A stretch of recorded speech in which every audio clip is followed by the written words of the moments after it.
Alors, rebonjour, donc c'est Catherine, je reviens vers vous. Donc, nous sommes bien le dimanche 27 octobre 2019 et donc c'est la seconde partie de la 44e vidéo. Par contre, en ce qui concerne la première partie, il y a eu une surchauffe encore de téléphone, donc je suis vraiment désolée. Donc, la première partie va être certainement en 2 fois. Donc, cette vidéo va être en 3 fois ou en 4 fois. Donc, je préfère vous prévenir. Donc, voilà. Il y a une image donc devant vous qui a été imprimée. Donc vous voyez bien une main avec 5 doigts. Donc nous avons l'eau, la terre. Donc ce qui a décrit est terre entre guillemets, ça représente donc l'espace, l'air et le pouce, le feu. Donc je voulais vous en parler donc aujourd'hui. Donc ça comment dire, ça parle bien sûr d'énergie, hein. Donc je voulais vous dire, je ne sais pas si vous étiez au courant, savez-vous que nos 5 doigts sont chacun en rapport avec ces 5 éléments? En faisant des combinaisons avec les doigts, nous faisons collaborer les différents éléments avec l'univers entier qui est tissé, y compris notre corps. Alors, donc le pouce. Alors le pouce, il représente le feu et sa tâche d'énergie est équilibrer les énergies du corps. L'index, il représente donc l'air et sa tâche d'énergie est de nous donner la capacité de la pensée et de la création. Donc, entre parenthèses, l'écriture, la façon dont nous tenons notre plume ou stylo, la peinture, la façon dont nous tenons notre pinceau, etc., etc. Alors, nous avons donc le majeur, il représente l'élément, donc l'espace, et sa mission est de nous donner l'énergie nécessaire pour vivre en harmonie avec le monde des esprits, entre autres les défunts, etc. etc.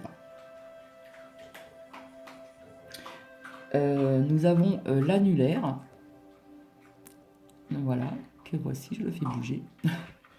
Alors, l'annulaire, il représente donc la Terre et sa tâche est de nous fournir la force de défendre de ce qui nous appartient. Donc, vous allez certainement vous dire, oui, l'annulaire, l'anneau du mariage, hein, ça va avec, bien sûr. Mais j'ajouterais que personne n'appartient à personne. Ça, c'est mon point de vue personnel. Donc, est en rapport avec la Terre, et la Terre nous appartient depuis la nuit des temps, et nous appartenons donc à notre terre-mère. Par exemple, défendre nos terres, appartenance de nos champs de nourriture, etc., etc.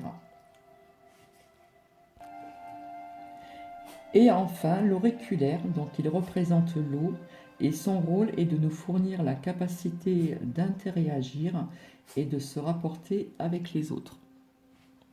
Donc voilà, donc comme je vous avais dit une fois, nous avons des énergies donc entre nos mains, et nous avons aussi ces 5 éléments que je viens de vous citer sur les 5 doigts de notre main. Voilà, maintenant nous allons parler de la fleur de lotus.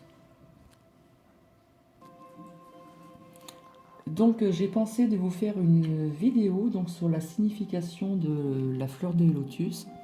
Donc chaque couleur de la fleur de lotus a sa signification. Euh, alors, la signification de la fleur de lotus est une plante aquatique. Elle est sacrée dans les religions orientales. La fleur de lotus a été associée à la pureté et à la beauté dans les religions bouddhisme et de l'hindouisme.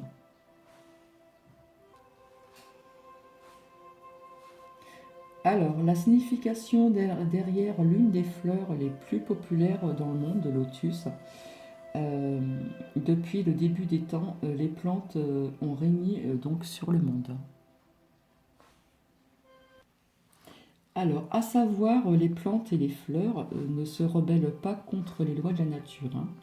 Il les encourage, la fleur de lotus, avec toute sa puissance, sa beauté et sa signification d'un autre monde. La signification de la fleur de lotus dans la région du bouddhisme. Donc le bouddhisme était une religion originaire, religion orientale et centrale d'Asie. Donc selon cette religion, la souffrance fait partie de la vie humaine. C'est comme ça. Pour les personnes qui croient à la réincarnation, donc la réincarnation est hautement considérée dans cette religion. Donc dans le monde entier, environ 488 millions de personnes pratiquent le bouddhisme. Ceux qui pratiquent le bouddhisme Mahayana croient fortement que chaque âme commence en émergeant d'une fleur de lotus. Alors, dans son ensemble, la fleur de lotus signifie la renaissance, réincarnation. Ces fleurs ont tendance à se développer dans une source d'eau calme, mais aussi boueuse. Comme quoi que de très belles fleurs peuvent très bien se développer même dans une eau très très bueuse. Alors les bouddhistes reconnaissent cette action et croient qu'elle a une signification liée à la fortune qui brille à travers les obstacles désormais de la vie. Alors maintenant je vais vous parler de la signification de couleur de fleurs de lotus dans le bouddhisme. Alors les fleurs de lotus blanches sont un symbole de pureté. Je rajouterai aussi comme la rose blanche également. Les fleurs de lotus rouges expriment donc l'amour et la compassion. Donc nous savons en France ou peut-être dans d'autres pays, nous savons très bien que la rose rouge signifie donc la couleur de l'amour. Alors les fleurs de lotus roses symbolisent le Bouddha lui-même et son histoire. Donc les fleurs de lotus pourpre démontrent la spiritualité globale et l'être mystique et Bouddha. Alors, couleur pourpre, donc c'est une couleur, c'est d'un mauve dans les tons donc pastel. Voilà, que vous voyez ici.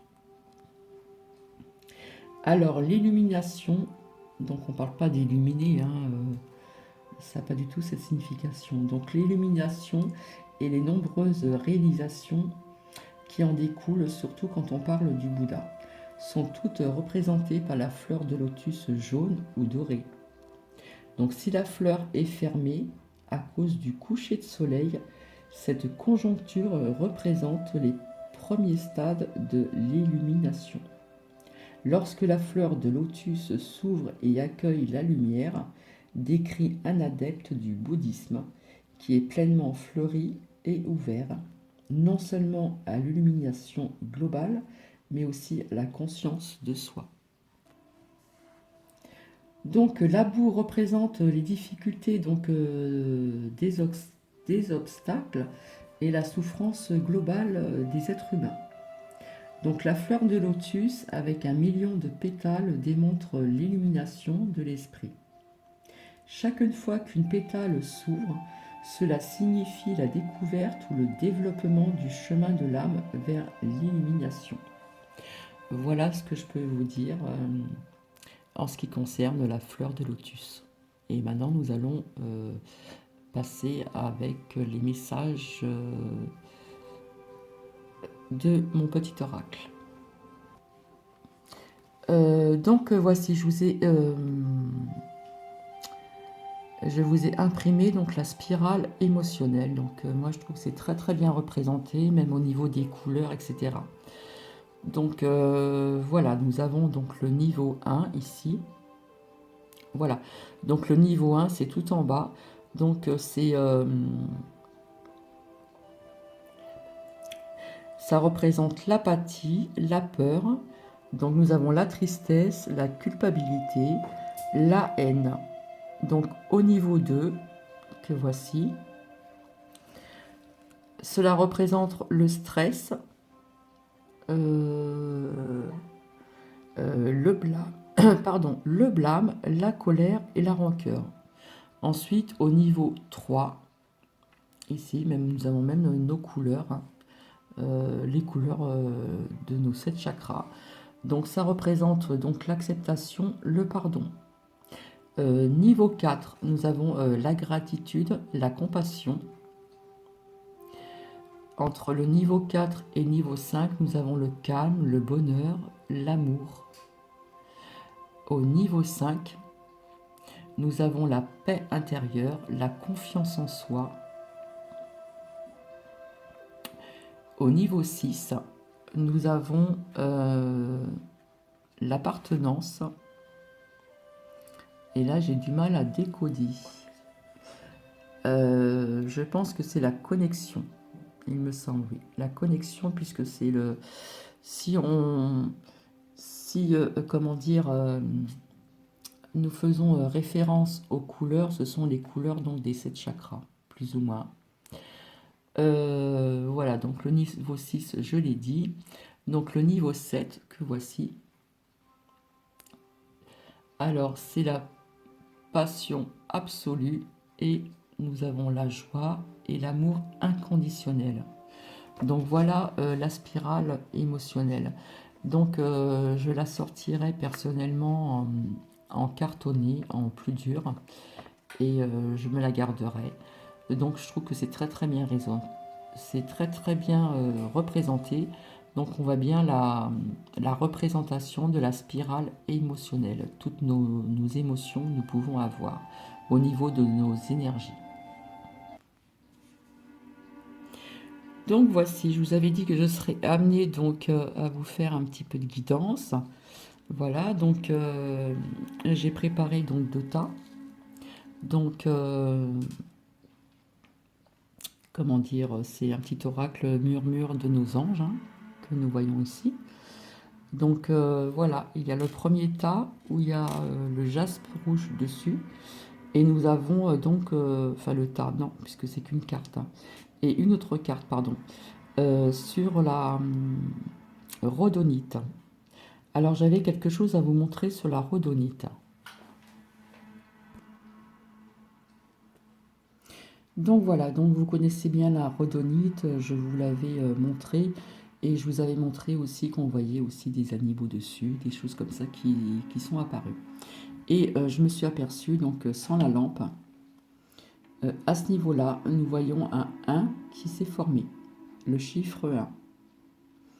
Donc voilà, ça change tout le temps, hein. Nous voyons toujours donc des formes d'animaux, hein, ce petit singe que je vous avais dit. Là, on aurait cru comme un petit chien, etc. Enfin, je vous avais montré même des visages, etc. Et je me suis aperçue hier, donc je voulais vous le faire partager. Ici, inscrit un 1 au niveau de la rhodonite. Donc la rhodonite, c'est comment dire, c'est une pierre qui se place sur le chakra du cœur. Voilà. Donc nous avons 2 cartes. 2 cartes, 2 oracles. Donc ce sont des messages, donc des murmures de nos anges. Et donc en premier le jaspe rouge, qui est une pierre d'ancrage. Et nous avons la rhodonite. Donc je vous propose de vous mettre sur pause. Et cela s'adresse à tout le monde. Cela s'adresse à tout le monde. Chaque personne choisit soit l'oracle avec le jaspe rouge ou soit avec la rhodonite. Alors, pour les personnes qui ont choisi donc le jaspe rouge, donc le murmure de nos anges, voilà votre message. Alors, va dehors au milieu de la nature pour t'enraciner et recentrer ton âme. Donc pour les personnes qui ont choisi donc ce petit oracle, alors cela vous explique. Va dehors au milieu de la nature pour t'enraciner et recentrer ton âme. Donc t'enraciner, pourquoi Je vous avais parlé donc de l'ancrage. Donc t'enraciner, ça va bien avec. Et va dehors au milieu de la nature pour t'enraciner. Cela vous explique aussi, euh, c'est bien, vous avez votre travail, vous avez des enfants à vous occuper, ou que ce soit papa ou maman, même les grands-parents, etc. C'est pour tout le monde, hein. Donc cela vous explique que de temps en temps, il faut aller se promener dans la nature afin de pouvoir, comment dire, même pour les personnes seules, se promener donc en pleine nature, par exemple dans une forêt, dans les vignes, même avec votre petit chien ou votre gros chien. Cela vous explique que cela va vous permettre de vous reconnecter avec la nature et de vous changer de votre quotidien, du travail, etc., toutes nos tâches ménagères. Euh, voilà, ça veut dire plus ou moins ça. Et ça va vous permettre de vous recentrer avec votre âme, avec vous-même.